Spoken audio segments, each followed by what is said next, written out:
Field marshal Asim Munir साहब की एक वीडियो वायरल हो रही है जिसमें वो तलबा से बेचारे सवाल ही नहीं कर सकते, उन्हें सवाल करने की इजाज़त ही नहीं मिलती। वो वीडियो वायरल हो रही है जिसमें आर्मी चीफ फितना कुचलने की कुरानी आयात का हवाला दे रहे हैं कि इन्हें कत्ल कर दो, इनके हाथ पाँव मुखालिफ सिमत से काट दो और अगर ये तायब हो जाएँ तो फिर इनकी माफ़ी है। देखें, मैं एक चीज़ कहना चाहता हूँ, कुरान मजीद को ना अपने मुजालिम को जवाब देने के लिए आप कुरान मजीद की आयात का सहारा ना लें, ये ज़्यादती है, ये गलत बात है। यही आयात मुझे भी सुनाई गई थी जब तशद्दुद कर रहे थे ISI के लोग मेरे ऊपर। यही आयात जब मैं सुन रहा था तब तशद्दुद हो रहा था और यह मकबूल जान साहब के ऊपर उनको भी सुनाई जा रही थी कि तुम्हारे हाथ मुखालिफ सिमत से काट दिए जाएँ, पाँव मुखालिफ सिमत से काट दिए जाएँ और फिर तुम्हारा फितना है उसको हम कुचल देंगे। इस तरह उनको भी आयात सुनाई जा रही थी।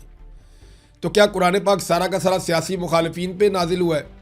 जो आसिम मुनीर साहब को पॉलिटिकली उनकी मुखालफत करेगा, कुरान पाक क्या उसके ऊपर नाजिल हुआ है? मेरे चंद सवालात हैं इसमें। एक तो ये कि क्या आप कुरानी और इस्लामी तालीमात पे अमल कर रहे हैं जो आप ये कहते हैं? क्या इस सूदी निज़ाम के साथ आप ख़ुद को अमीरुल मोमिनीन समझना शुरू हो गए? मुल्क में सूदी निज़ाम लगा हुआ है।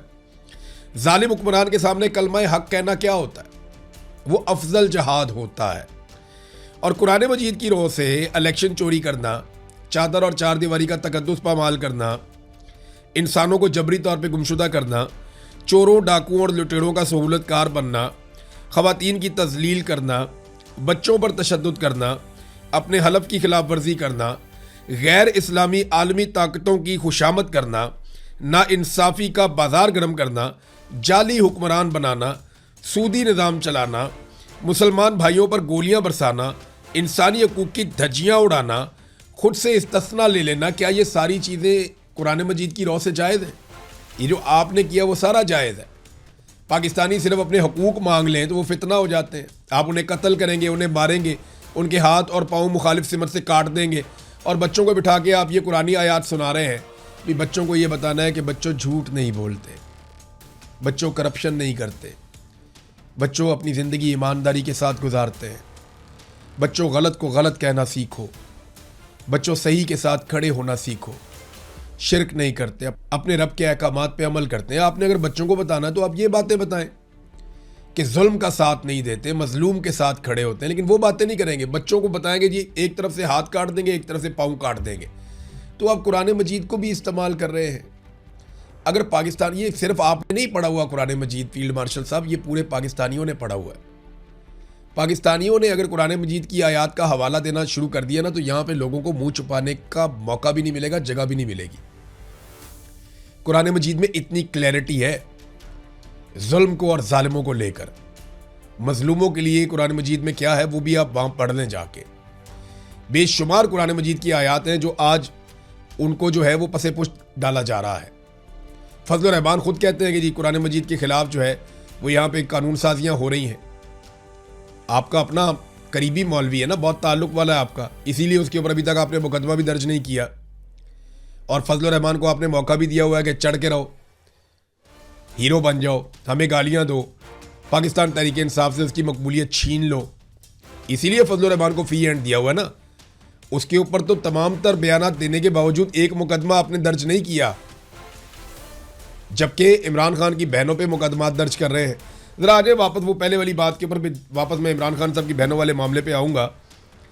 अब ये नाज़रीन मिशाल मलिक आई हैं, वो ये कहती हैं कि जनाब ये फ़ौज का कसूर नहीं है, ये कसूर जो है वो सियासतदानों का है, सियासतदान ज़िम्मेदार हैं जो कुछ भी हुआ है, ये मिशाल मलिक साहबा कह रही है। लेकिन सियासतदान तो बेचारे ना 3 में ना 13 में, वो बेचारे रोते पिटते रहते हैं कि ना हमें इक़्तिदार हमारी मर्ज़ी से मिलता है, ना हम फैसले अपनी मर्ज़ी से कर सकते हैं। आज पीपल्स पार्टी की वहाँ पे हुकूमत ज़रूर है, वो हर गंद की सहूलतकार ज़रूर है, लेकिन असल कार्रवाई तो वहाँ पे एजेंसियाँ डाल रही हैं। असल कार्रवाई जो है वो तो मिलिट्री एस्टेब्लिशमेंट डाल रही है।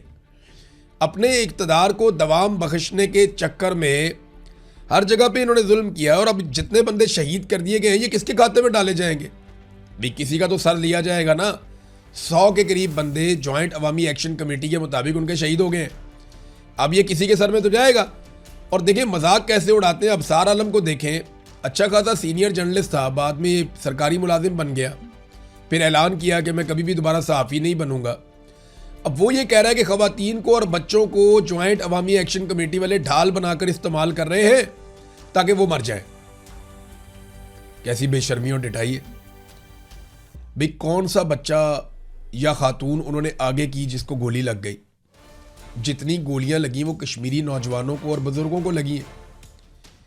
वो तो जैसे ही उनको पता चलता है कि क्रैकडाउन हो रहा है या होने वाला है, वो सबसे पहले अपनी खवातीन को और बच्चों को महफूज बनाते हैं। ये कैसी बेशर्मी है और बेगैरती वाला स्टेटमेंट है। यानी मुझे समझ नहीं आती कि ये कैसे लोग हैं, इनके सीने में दिल ही नहीं है। वहाँ डी चौक में लाशें गिर रही थी, लोग मर रहे थे और ये ठट्ठे उड़ा रहे थे, मजाक उड़ा रहे थे और ये साबित करने पर तुले थे नहीं जी नहीं कुछ नहीं होया। इनके सीने में दिल ही नहीं है, इनको लगता ही नहीं है कि किसी का खून बह गया, कोई फर्क ही नहीं पड़ता इन्हें।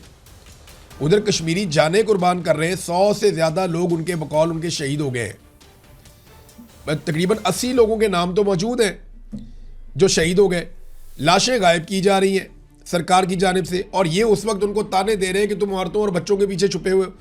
एक औरत को भी और एक बच्चे को भी उन्होंने ऐसे वो गोलियों के सामने नहीं किया। उन्होंने सारे मनाजिर सबके सामने है, सब कुछ सब लोग देख रहे हैं और हर चीज़ को वहाँ पे फिल्माया जा रहा है। इंटरनेट की बंदिश की वजह से चीज़ें सामने नहीं आती, लेकिन चीज़ें सामने आएंगी। अब इमरान खान साहब की बहनों अलीमा खानम और उस्मा खानम को इश्तिहारी करार दे दिया गया। वजह यह है कि वो जहाँ जाती हैं लोग बहुत बड़ी तादाद में निकलते हैं। अभी वो बाजोड़ में गई हैं और ऐसा लगता था जैसे बाजोड़ की तारीख का एक तारीखी नौइयत का एक बहुत बड़ा इस्तकबाल हुआ है। अब ये लोग अगर इस तरह इकट्ठे हो रहे हैं जैसे अलीमा खानम कर रही हैं, अब जहाँ जहाँ वो जाती हैं बहुत बड़े हुजूम निकलते हैं। अगर यही लोग अपने अपने MPAs और MNAs के साथ चल पड़े और एक बड़े हुजूम की शक्ल इख्तियार करें तो 4-5 लाख लोग अगर चल पड़े इस्लामाबाद की तरफ, ये सवाल ही पैदा नहीं होता कि कभी अपने पैरों पे हुकूमत खड़ी रह पाए। देखें ये गोली कब चलाते हैं, ये मारते कब है। जब ये हेलीकॉप्टर पे जाके ऊपर से देखते हैं कि नीचे 25,000 30,000 50,000 बंदा है तो ये कहते हैं ठीक है हम मैनेज कर देंगे। लेकिन जिस दिन इन्होंने हेलीकॉप्टर से देखा कि नीचे 2 लाख बंदा है या 4 लाख बंदा है, उस दिन इनकी हवा निकल जाएगी, फिर ये नहीं लड़ पाएंगे। ये लाशें गिराते हैं सिर्फ इसलिए कि इनको इस बात का अंदाज़ा है कि लोग मुंतशिर हो जाएंगे। आज कश्मीर में इनके गले में पड़ गई है। इनको मुसीबत इस बात की है कि कश्मीरी मुंतशिर नहीं हो रहा है। जब वो लाशें गिराते हैं वो लाशें उठा के दफना लेते हैं और उसके बाद दोबारा से अपने एहतजाज पे आ जाते हैं। अब जो लोग मुंतशिर नहीं हो रहे, वापस नहीं जा रहे, भाग नहीं रहे, छुप नहीं रहे और मरने के लिए तैयार हैं, तो फिर आपके पास 2 ही ऑप्शन होते हैं, या तो आप उनकी बात माने या फिर आप उनको मारते चले जाएं। तो अभी तक तो इन्होंने जो ऑप्शन लिया हुआ है वो यही है कि ये उनको मारते ही चले जा रहे हैं, मारते ही चले जा रहे हैं। नाज़रीन, अंसार अब्बासी ने भी एतराफ़ कर लिया है बिलाखिर। अंसार अब्बासी ने कहा कि मैंडेट तो दोनों का ही जाली है। फॉर्म 47 के ऊपर PMLN को दिया गया, बिल्कुल ठीक बात है, लेकिन जो मैंडेट है वो पीपल्स पार्टी का भी जाली है। उनका सदर भी इसी मैंडेट के साथ ही बना है। साथ ही उन्होंने तहरीक इंसाफ के लोगों को गालम गलोच वाला कहते हुए कहा कि जनाब वो RTS वाला इलेक्शन था 2018 का। अपने आप को ये तहकीकाती सहाफ़ी कहते हैं, ज़रा थोड़ी तहकीकात करें और हमें बताएं कि RTS बैठने से पहले किस जमात की सीटें ज़्यादा थीं और RTS बैठने के बाद किस जमात की सीटें बढ़ गई थी।